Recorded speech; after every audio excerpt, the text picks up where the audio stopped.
Olá, como estão? Espero que bem.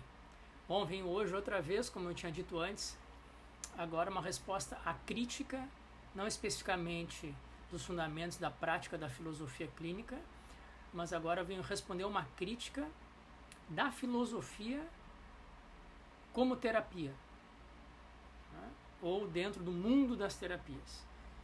E essa crítica vem daqueles outros dois textos que eu havia falado no vídeo anterior. Eu vou começar com um aqui que eu acho que não tem muito o que falar, mas acho importante salientar, que é o texto da Simões Vilas Ferreira, Cabe à Filosofia a Atuação Clínica. Vou começar por esse texto. Já também vou começar dizendo para vocês se inscreverem no canal, todos os sininhos, ali no sininho todos, escreverem comentários, sugestões, compartilharem, dar like, ajuda o canal a ele aparecer mais aí no mundo do YouTube, conseguir aí mais inscritos e chegar a 1000 inscritos para que o canal tome outra dimensão de publicidade, ok? Muito bem, então vamos lá. Vamos começar por esse texto aqui, da Simone Vilas Ferreira, na revista Filosofia Capital, no ano de 2007. A Simone Vilas Ferreira, mestra em filosofia, área estética pelo FRJ, ok? Tá, não é filósofa clínica, só filósofa. E aqui ela tem no resumo, ela coloca assim: o presente artigo pretende questionar se a filosofia, no geral, cabe atuação clínica. Ou seja, pretendemos avaliar se a filosofia clínica, entre aspas, aí sim, ela mira na filosofia clínica como terapia, tem autonomia argumentativa suficiente para seu exercício. Mas aqui, como eu falei antes, no outro vídeo, esse artigo, embora ela mencione a filosofia clínica, não tem nenhuma bibliografia sobre filosofia clínica. Ela fala só sobre a filosofia, mas dá uma pontada ali, né? um tapa de luva de pelica na filosofia clínica, né? E fundamentalmente nesse artigo que ela vai tentar diferenciar terapia de clínica, ok? Para botar a filosofia no geral, tirar da clínica e tentar acomodar a filosofia, quem sabe, numa terapia. Então, ela diferencia entre terapia e clínica, sendo a clínica o espaço reservado para as psis. Como eu falei antes, ela não é, parece que não é do grupo corporativista da psicologia, mas parece que está ajudando, através do argumento filosófico, a dizer que a filosofia não pode ser clínica. Está junto desse grupo corporativista, como estava lá o Alvinan no outro vídeo que eu coloquei. Mas então vamos lá, vamos à etimologia da palavra clínica. E isso já aconteceu mais de uma vez. Eu dei uma palestra uma vez no Rio de Janeiro, e no intervalo ali vamos comer todos ali, e apareceu um cara que estava no público vendo a palestra. Gostei muito, não sei o que, sou psicanalista, mas eu acho que filosofia clínica está além do que a filosofia é, porque a palavra clínica, não sei o que, requer isso, requer aquilo. Mas seguinte, eu falei para ele o que eu vou falar aqui agora, ok? Um cara de 30, 40 anos de experiência na psicanálise foi fazer, né, uma formação em filosofia clínica, e acabei depois me tornando muito amigo dele. Somos amigos até hoje. E ele foi questionar a questão da palavra clínica. Então vamos lá, vamos à etimologia da palavra clínica.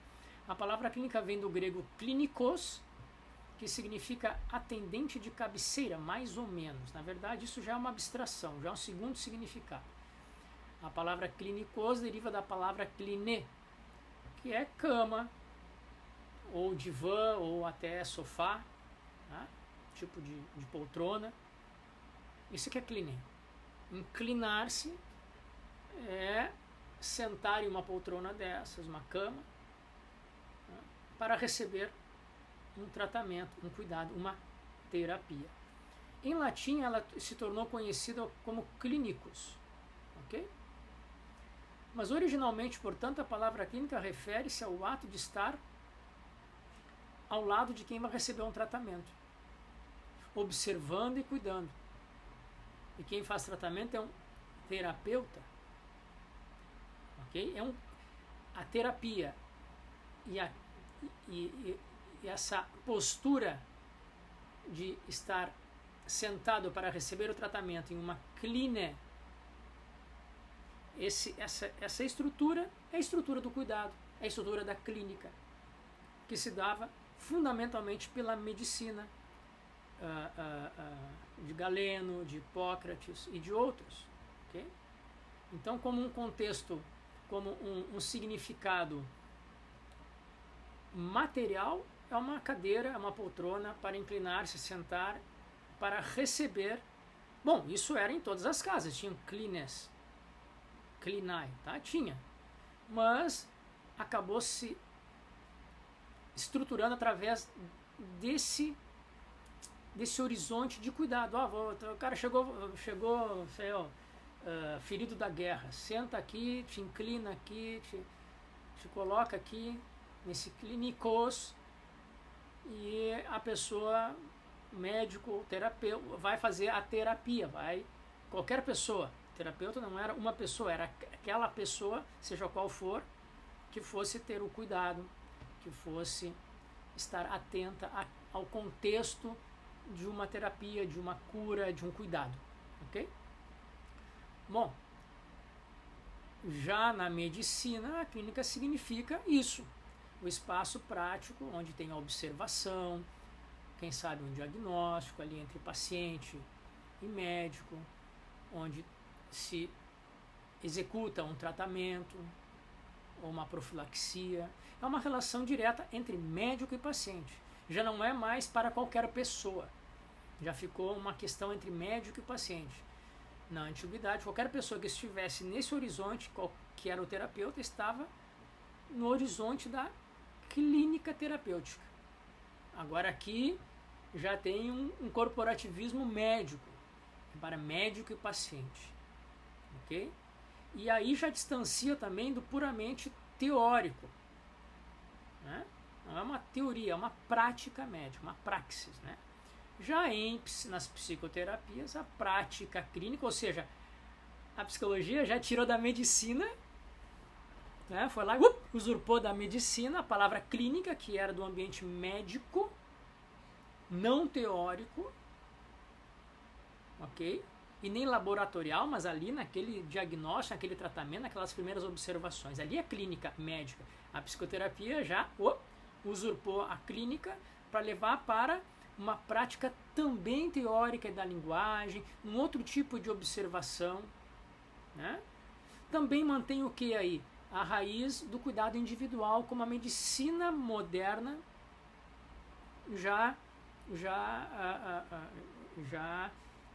como se diz, já colocou esse conceito, né? Então, a clínica das psicoterapias, que já é uma usurpação da medicina, é como a medicina, face a face, com uma pessoa, se bem que na medicina podia estar o pai, podia estar a mãe, podia estar o filho, podia estar o outro, né? Mas era um lugar, um espaço. A psicologia transformou isso em 1 a 1, face a face com uma pessoa, ali fazendo a sua observação, a sua escuta, ok? Para compreender as suas questões. E nesse sentido também é importante, né, essa ênfase da clínica nessa questão mais singular, mais 1 a 1. Né? Então, cada paciente não é genérico, mas um sujeito com seu próprio contexto. Okay, né? Então, na psicoterapia moderna, é para nomear esse contexto profissional, a prática clínica. Okay? E também é para distinguir de outras intervenções, como as educacionais, as pedagógicas, as sociais, que se dão em outro âmbito. Então, reforça a ideia de que a relação terapêutica é o centro dessa prática, retornando à tradição hipocrática, né, do cuidado da medicina também moderna, agora só que num espaço simbólico. Esse espaço psicoterapêutico é simbólico, né? Porque já vem de uma abstração da medicina, e a medicina do grego antigo. E a terapia é o cuidado que se faz na clínica. O médico é um terapeuta antigo. Ele faz um tipo de cuidado, um tipo de acolhimento. Então não tem como separar terapia como se fosse um âmbito e uma dimensão, um lugar, e clínica como se fosse outro.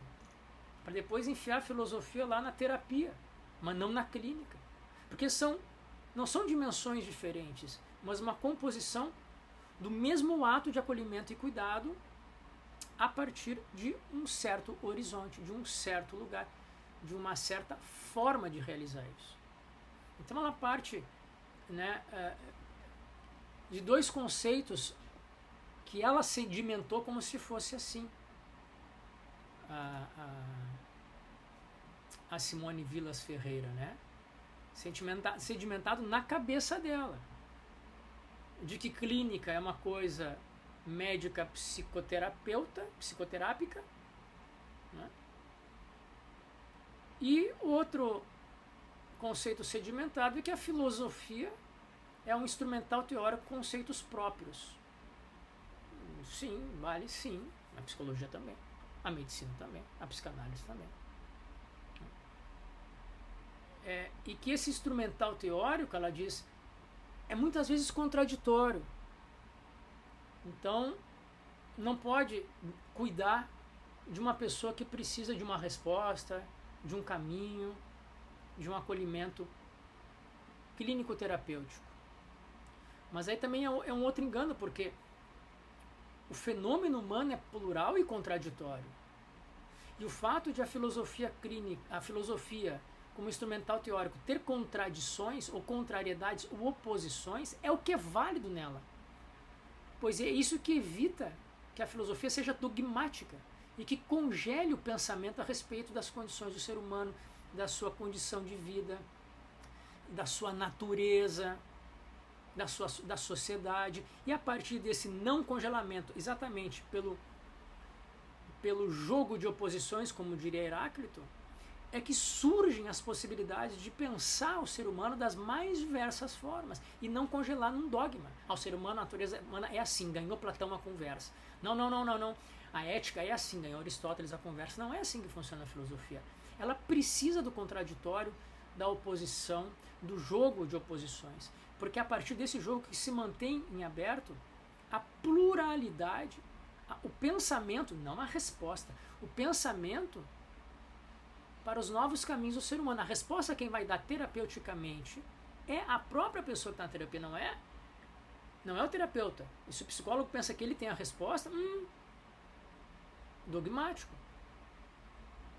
É uma construção compartilhada, onde é importante que tenha uma boa escuta para que, no mínimo, dois, ou se for uma pessoa que realmente encontra o caminho, seja o outro, seja o paciente, no caso da filosofia clínica, o partilhante ou a partilhante.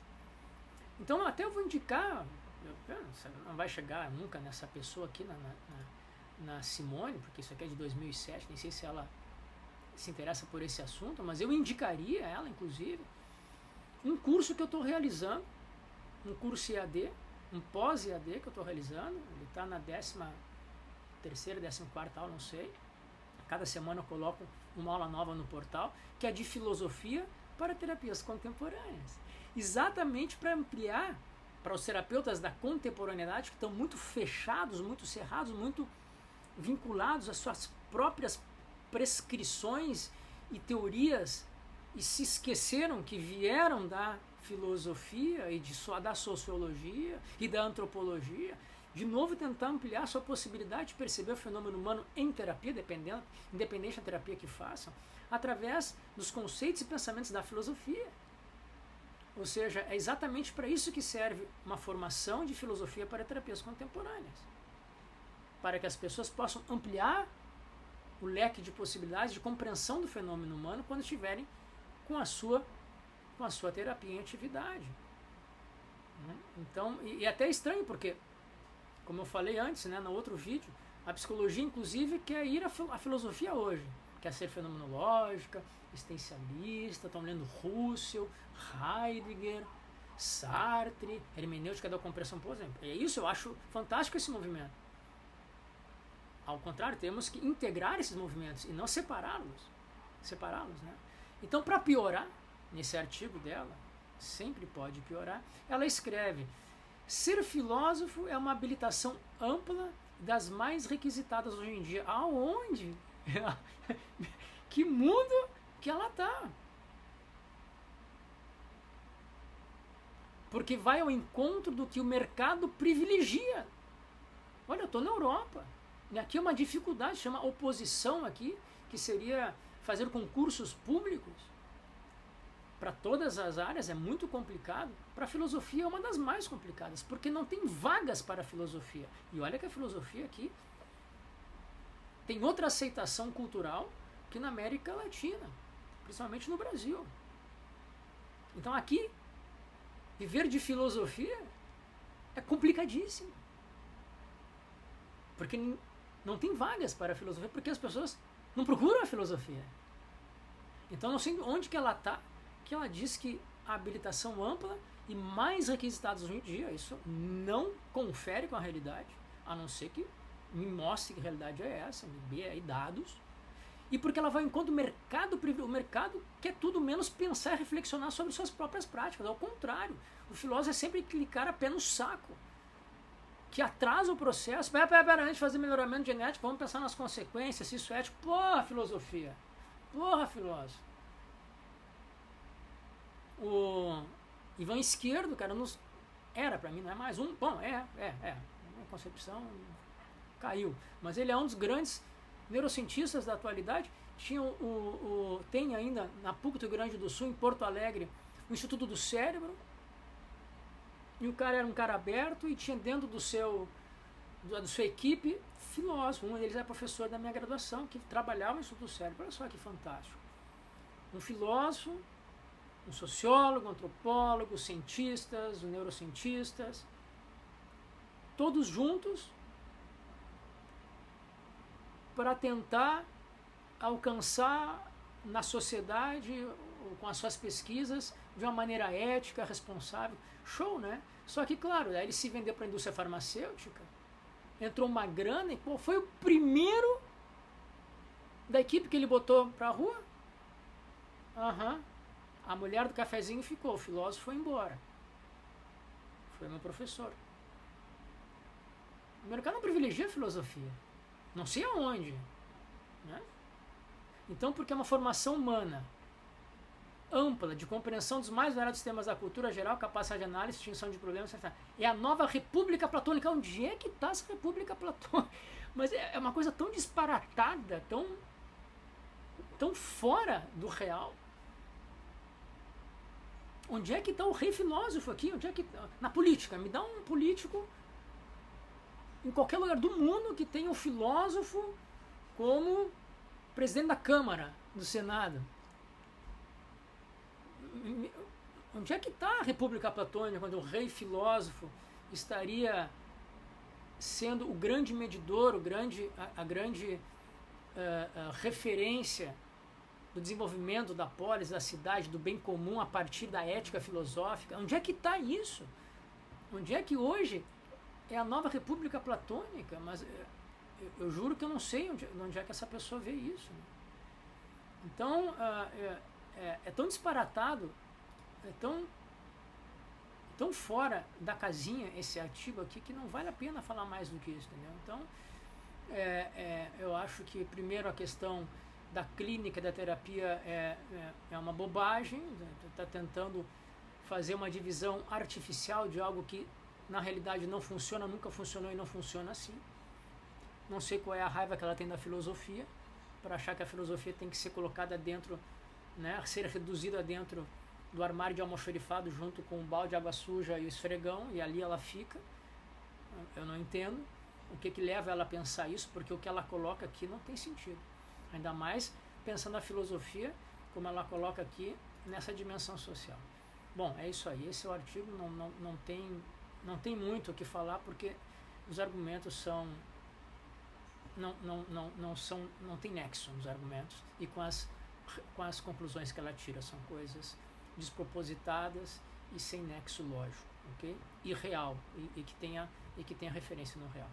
Já a questão do Petshula, que aqui, né, acho que vai demorar mais, também não vou demorar muito, porque vai demorar mais, onde ele coloca ali que é uma tese de doutorado, a filosofia e seus usos, crítica e acomodação, né, da Marli Aparecida Petshula. A tese de doutorado da Marli, né, está na bibliografia dos artigos, desses dois outros, das que eu falei anterior e do Alvinan, né. A tese dela é o fato de colocar a filosofia fora do processo de autoconhecimento para as coisas do cotidiano. Ela quer tirar a filosofia como uma ferramenta, como uma opção para o processo de autoconhecimento para as coisas existenciais do cotidiano. Também deve colocar só as psis dentro desse âmbito, e ela faz aqui a Marli, ela tira todas, não é só filosofia clínica, né? Filosofia prática, aconselhamento e filosofia clínica estão completamente, na perspectiva dela, desautorizadas a serem terapias individuais. Se é clínica ou não, aqui não interessa, né? E aqui ela faz toda a argumentação dela, ela faz toda uma descrição da filosofia prática, acho que na França, depois toda a descrição do aconselhamento filosófico do Marinoff, também ela faz depois da filosofia clínica do Lúcio Pachter, ela faz uma descrição, depois no final é que ela vai colocar, né, na conclusão, ou antes da conclusão, um capítulo antes, ela coloca o que ela pensa, né? E a minha discordância com a tese dela é o fato de colocar a filosofia fora do processo de autoconhecimento, né? Mas é que a pesquisa dela, ela vai lá argumentar que os pré-socráticos e até Sócrates, né, a filosofia não servia para as questões individuais, era para a polis ou para a compreensão do universo, e que a filosofia era uma paideia. Pega Werner Jaeger, aquele livro da paideia, que é fantástico, né? Então ela coloca a filosofia dentro de uma perspectiva de educação cultural, de educação para a polis, de educação política, o que obviamente mas é que política e indivíduo na filosofia clínica, na filosofia antiga, não tem divisão. Não é ou indivíduo ou coletivo. Essas divisões, essas dicotomias que se faz hoje, não se fazia ética e política. Hoje é diferente, ainda mais a partir de Maquiavel. Religião e sociedade não é uma coisa ou outra. Indivíduo e coletivo, indivíduo e político não são diferentes. O indivíduo tem o seu desenvolvimento do caráter individual em relação, em referência, sendo influenciado pela polis. E a polis é influenciada pelo seu desenvolvimento do caráter individual. São coisas que são organicamente juntas. Um problema de pesquisa é tentar enxergar a filosofia antiga como coisas separadas e destacar o político do individual. Essa questão do bem individual ou da consideração com os outros não era um problema na filosofia grega antiga. Nenhuma delas. A questão da divisão entre as normas legais e as normas divinas não eram diferentes. Uma era reflexo da outra e uma influenciava a outra. Então é uma leitura um pouco, não sei, é uma leitura analítica exagerada. Vamos cortar aqui a educação. Sócrates educava o político como Alcibiades, mas o político era uma pessoa, um indivíduo. E se ele como indivíduo não representava o melhor das virtudes, o reflexo na política seria igual. Quando o Aristóteles escreve a Ética a Nicômaco, ele coloca, nós estamos dentro, esse livro se coloca dentro da política, porque o espaço da polis é o espaço da efetivação da ética. Não há separação. Não tem dualismos antagônicos. É tudo composição. Então começa por aí, né? O problema. Ela também lá...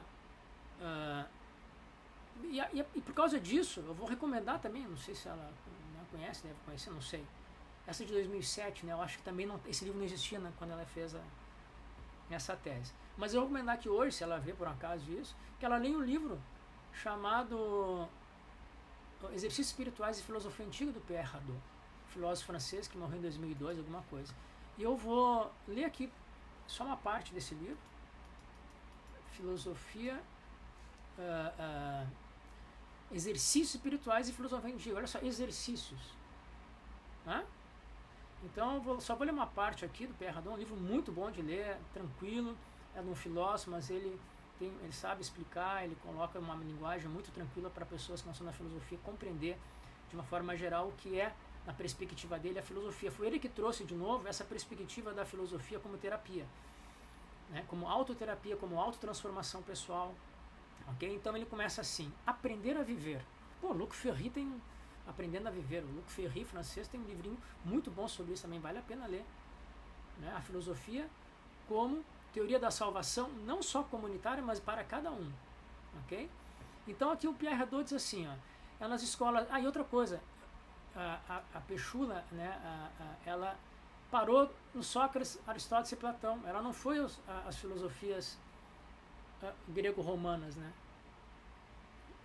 Que é evidente o caráter terapêutico dela, é só ler Marco Aurélio e as meditações que ele fazia para ele mesmo, é só ler o Manual de Epiteto, é só ler Sêneca. Então, é evidente o caráter terapêutico da filosofia. Okay? Vamos separar a caráter terapêutico de uma terapia moderna como 1 a 1, ok? Mas o caráter terapêutico da filosofia para a autotransformação pessoal, para a sua autoterapia, é evidente. É evidente. O recorte dela parou onde eu acho que ela quis argumentar, mas uma boa pesquisa deveria seguir e dizer, olha, no helenismo, depois ali na morte de Alexandre o Grande, onde houve uma convulsão muito grande social, econômica, ética, cultural, as filosofias que surgiram a partir dali, como o estoicismo, epicurismo, cinismo, tem uma pegada mais ética, mais voltada a resolver as questões da existência do dia a dia. E é isso. Esse é o caráter dessas filosofias gregas antigas. Só que ela parou até onde interessou a pesquisa dela, né? Mas olha só, vou ler o que Pierre Hadot diz aqui então. É nas escolas helenísticas, que ela nem sequer ela comentou, e nem na bibliografia, é nas escolas helenísticas e romanas de filosofia que o fenômeno é mais fácil de observar. Os estoicos, por exemplo, declaram-no explicitamente. Para eles, a filosofia é um exercício. A seus olhos, a filosofia não consiste no ensino de uma teoria abstrata sobre a realidade, sobre o cosmos, sobre a metafísica, a ontologia do ser. Nada disso. Ainda menos na exegese de textos para fabricar, para produzir conhecimentos. Para que esse conhecimento? Onde ele vai ser utilizado? Mas numa arte de viver, numa atitude concreta, num estilo de vida determinado que engloba toda a existência. E aqui falta uma coisa que as pessoas esquecem em filosofia, que o Pierre Hadot traz, eu tenho um artigo só sobre isso. O ato filosófico é um pouco diferente do filosofar, como ela coloca aqui no artigo dela. O ato filosófico, o exercício da filosofia na vida diária, não se situa somente na ordem do conhecimento, mas na ordem do eu e do ser. É um progresso que nos faz ser mais, que nos torna melhores como pessoa, não só como comunidade. É uma conversão que subverte toda a vida, que muda o ser daquele que a realiza. Ela o faz passar de um estado de vida inautêntico, obscurecido pela inconsciência, corroído pela preocupação, do que não deveríamos nos preocupar, para o estado de vida autêntico, no qual o ser humano atinge a consciência de si, a visão exata do mundo, a paz e a liberdade interiores. Então, não preciso nem comentar isso que eu disse Pierre Hadot agora. Essa é a filosofia terapêutica. Se a gente pegar aqui, por exemplo, deixa eu pegar aqui em Epiteto, tá? O manual de Epiteto eu tenho aqui, vamos lá. No parágrafo 15 aqui, ok? Lembra que é preciso que te comportes como em um banquete. Uma iguaria que está sendo servida chega a ti. Estendendo a mão, toma a tua parte disciplinadamente. Passa ao largo o banquete, né? Não a persigas. Ainda não chegou? Não projetes o desejo, mas espera até que venha a ti. É através das questões mais prosaicas do dia a dia, como ir a um banquete, que a filosofia pode aproveitar essas questões para que a pessoa que esteja interessada, não é para todos, é para aqueles que estão interessados, como uma terapia, a pessoa vai a uma terapia porque ela está interessada. A terapia filosófica também, ela vai até lá porque ela está interessada. Isso Platão diz na carta 7ª, que vale a pena ler também. Que não dá para ensinar filosofia para quem pensa que a filosofia é uma coisa instrumental para conseguir uma imagem de pessoa intelectual como queria Dion, né? O filho do Dionísio em Siracusa.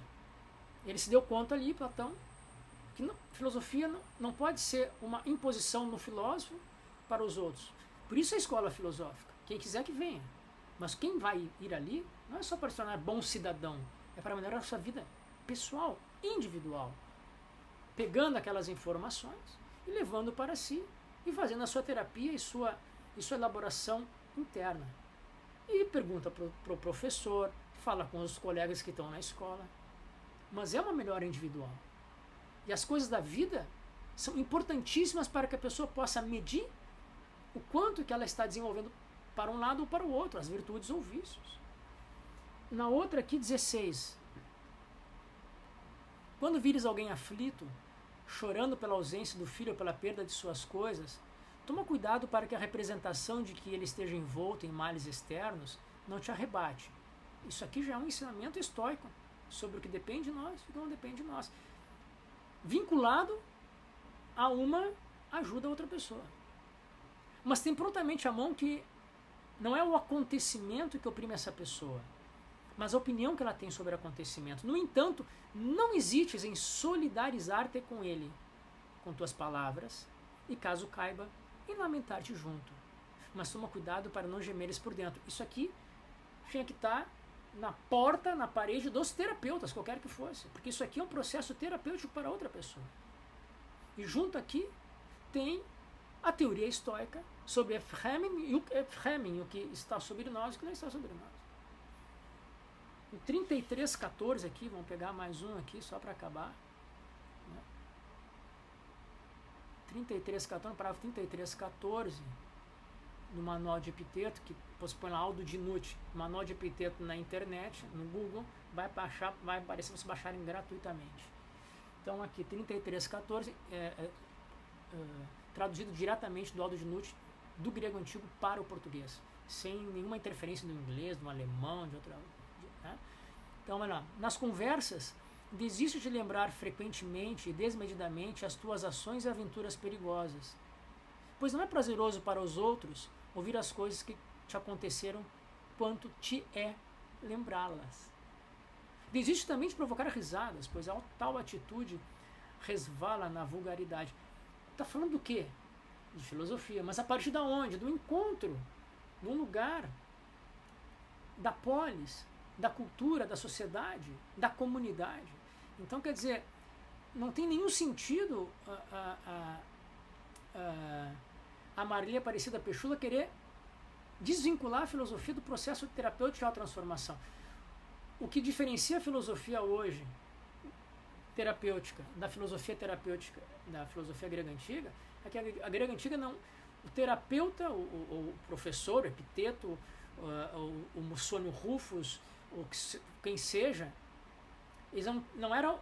Era uma escola, então ele falava a sua teoria, as pessoas iam por que queriam, e aquele grupo de pessoas discutia ali entre eles as questões filosóficas, o filósofo dava o exemplo, o que é importantíssimo, o exemplo filosófico, do que ele está ensinando, e cada um ia para casa fazendo a sua própria elaboração. Isso é terapêutico, era uma autoterapia. Hoje a terapia é um para um.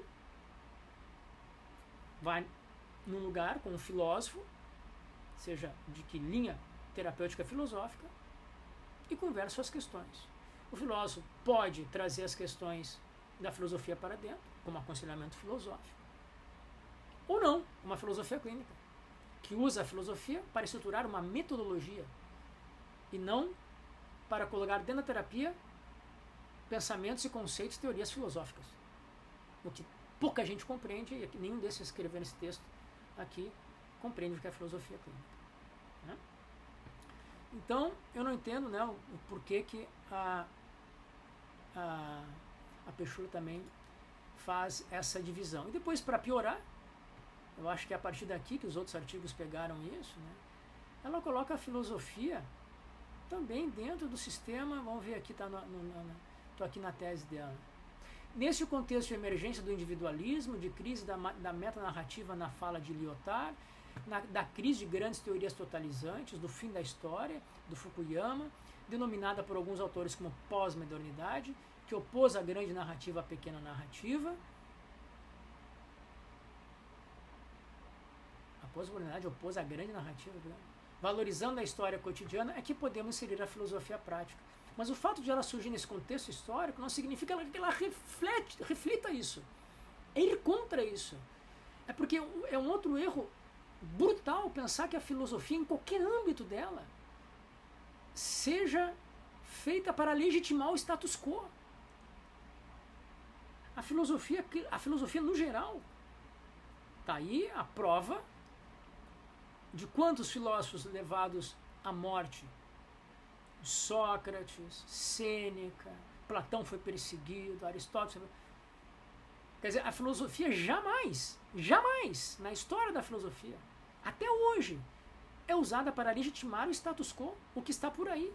A sociedade, o consumo, o individualismo, seja o que for. O Estado teocrático, religioso. A filosofia vem sempre para revolucionar. Crítica, o aspecto fundamental da filosofia, qualquer que seja, é a crítica ao status quo. Querer nos vender que a filosofia, como terapia, é a expressão do status quo, é não compreender o elemento fundamental de qualquer filosofia e de qualquer filosofia terapêutica, que é a crítica, só que não ali à sociedade, mas quem sabe ao modo de a pessoa ser que levou ela a esse sofrimento. Está ali para a alteração desses modos de ser ou de pensar, para que essa pessoa tenha novos caminhos. Não para justificar que ela tem que ficar bem e voltar para a sociedade que a fez sentir mal. Isso quem faz é a psicologia. E a psiquiatria com as suas drogas. Não precisa questionar muito. Toma isso aqui e volta para lá. A filosofia jamais faz isso. Por isso que ela é contra os diagnósticos, por isso que ela é contra os perfis, por isso que ela é contra as determinações de saúde e doença mental, porque essas coisas são o que estão no status quo. E as psicologias e a psiquiatria, não vou dizer todas, mas a psiquiatria biológica inteira se aproveita do status quo, como os coaches fazem. Os coaches não estão ali para que a pessoa repense se ela é uma empresária ou quer ter $1 milhão. Está ali para aproveitar o sistema. Vamos lá, para de chorar, aproveita que tem gente ganhando e você está aí chorando. É pobre porque quer. O coach quer utilizar o status quo para tirar o proveito dele. E essa é a crítica do Byung à sociedade do cansaço. Do Zygmunt Bauman, no Amor Líquido, na Modernidade Líquida. Do Richard Senden, a corrosão do caráter. São todos filósofos, sociólogos que estudam a filosofia. A filosofia não serve. Se serve, sai correndo. Sai correndo que não é filosofia.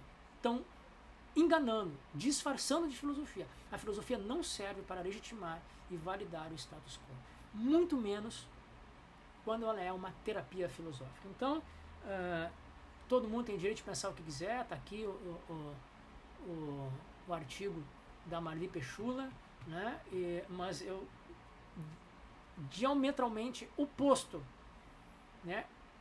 É a minha perspectiva da dela, de confrontação no sentido de oposição totalmente oposta ao que ela colocou a questão da filosofia, como a filosofia não pode ser terapêutica, e a da outra, da Simone ali anterior, aquela ali é muito fraco, né? As questões nas quais ela colocou como argumento, e de novo, como faz o Alvinan, também a Simone Vilas Ferreira tira conclusões que não tem nada a ver da história da filosofia, daquilo que ela está colocando ali. As conclusões estão completamente desmembradas de uma perspectiva de referência ao real, e muito menos as bibliografias que ela colocou, ok? Se ser crítico à filosofia, claro que sou, eu já falei para vocês, leiam Ilusões da Filosofia de Piaget. Eu tenho esse texto, vale a pena. A filosofia tem seus limites e suas ilusões.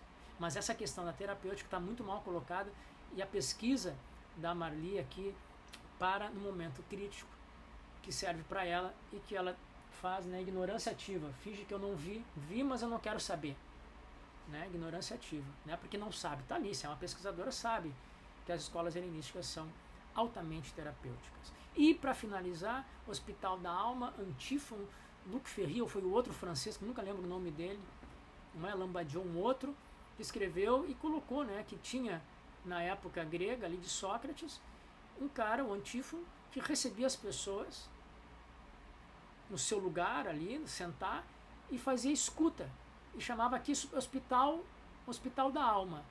É o único que se conhece na história da filosofia grega antiga que fez antes da psicoterapia, antes da psicanálise, antes da filosofia clínica, qualquer filosofia terapêutica. Ele fez o atendimento 1 a 1. E ele chamava Hospital da Alma. As pessoas iam lá, ele, pode falar. As pessoas falavam, ele dizia muito pouca coisa, era um filósofo, e ali ele escutava as pessoas, uma a uma, as pessoas iam embora. Ou seja, tem na história, tem que pesquisar isso, tem que ir atrás, mas tem na história da filosofia como terapêutica um exemplo já antigo de uma terapia moderna, como se realiza hoje nas psis ou nas terapias filosóficas. Ou seja, não se sustenta, né, essa tese da Marli pela sua metodologia de ignorância ativa para as escolas helenísticas, só querendo considerar que a filosofia é pré-socrática de Sócrates, Platão e Aristóteles, ignora a parte das helenísticas, e também, né, dentro dessa parte que ela estudou, já tem aí também o exemplo do Hospital da Alma, do Antíphon, está num dos livros desses franceses, não é o Edgar Morin, Luc Ferry, não é o Alain Badiou, não vou lembrar, mas num desses ele nos traz ali uma atividade terapêutica de 1 para 1 que já vem aí da Grécia Antiga. Bom, então era essa a minha reação. Outra vez um baita no vídeo, desculpa aí, né, mas é que, poxa, tem que falar. E com certeza com um monte de coisa de fora, mas é legal, isso aí, muito bem. Fico aberto aí a sugestões, críticas, comentários, e qualquer coisa que vocês queiram aí que eu desenvolva melhor em um outro tema, em um outro vídeo, só colocarem aí, tá bom? Muito obrigado, valeu e até o próximo vídeo.